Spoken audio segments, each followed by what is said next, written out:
Yeah, I'm joined by Alberta Minister of Utilities and Affordability, Nathan Neudorf. I really appreciate you coming in to talk to us today here at the Global Energy Show.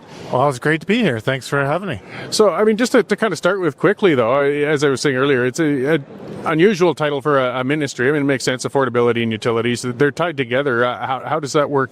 Well, affordability is a top issue for Albertans, and what many people don't always realize is utilities, particularly electricity, but natural gas, water, other utilities that we use, really impact the cost of living, from the way you heat your home or light your grocery store or cool the food that you eat.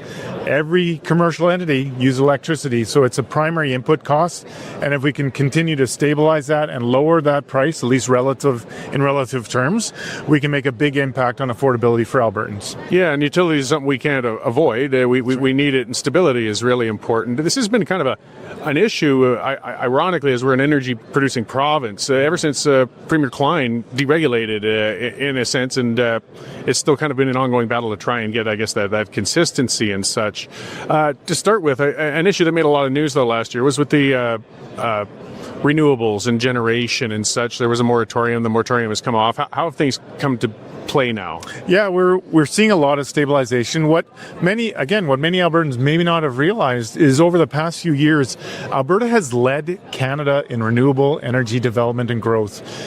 In 2023, 93% of all renewable projects in Canada were built right here in Alberta, and in 2024, we saw an even greater number. So we need to bring that balance and stability back. There's attributes of renewable energy that aren't beneficial, some of their volatility and intermittency, which is fine. But again, a balanced path forward to serve the needs of Alberta as we grow, not just in population, but also in industry, is really important. And that's what we're seeking to do, is affordability and reliability. We need both in today's day and age. Yeah, and we're definitely getting to where we have much more demand for electrical power. I mean, with AI centers, things like that, or even digital currency mining, it's putting a draw.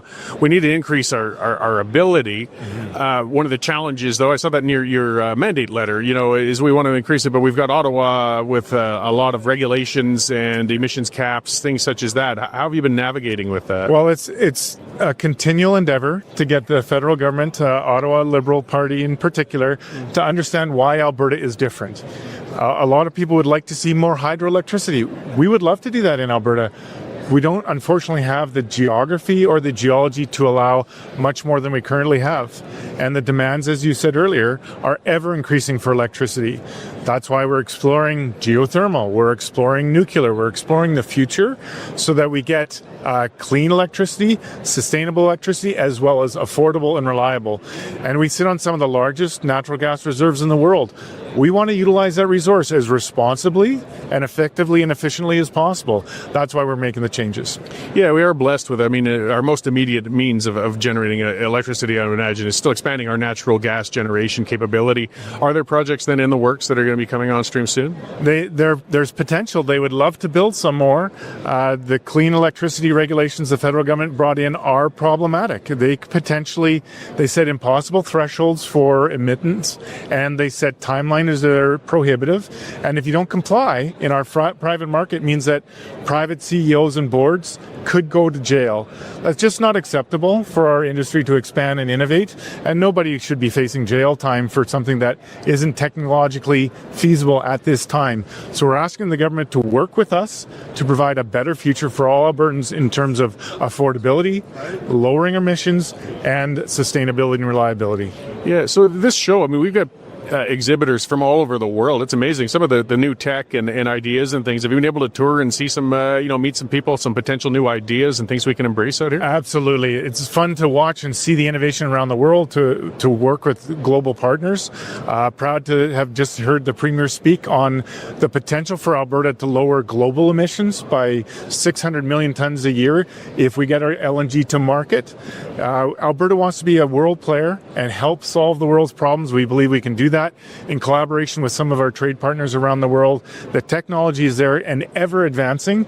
So we think we can get there. We just need the time and relationships and help from the federal government to make it possible. Okay, and we're continuing to move away from coal generation, and fair enough. I think most people kind of agree we can find cleaner means, but still for the immediate load that we have on our grid, is there any appetite or plans to tap the brakes a bit on that until we can get new things on board, or are we just going to keep phasing things up? Well, unfortunately, a previous government ended that. There is no more coal emitting generation within Alberta for electricity.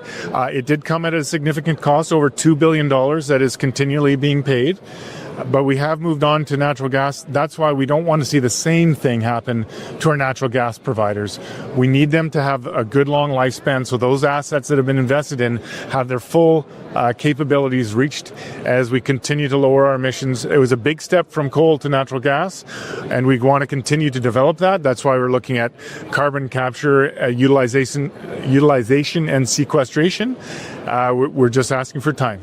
Great. Well, I appreciate you coming to give us a few minutes, an optimistic outlook. I mean, we have the means, we have the ability. If we could just kind of, I guess, get past some of the ideological opposition, we could really increase the affordability and our stability. We absolutely can. We believe that there is truly a path forward of balance that balances the needs of Albertans today and our hopes and aspirations for the future. And we think, given what we see around here today, innovation technology is continually advancing to make that more and more possible all the time. Great. Well, I'll let you get back to the show and perhaps find a few more of those creative generating sources for Alberta. Great. Thanks a lot, Cory. Thank you.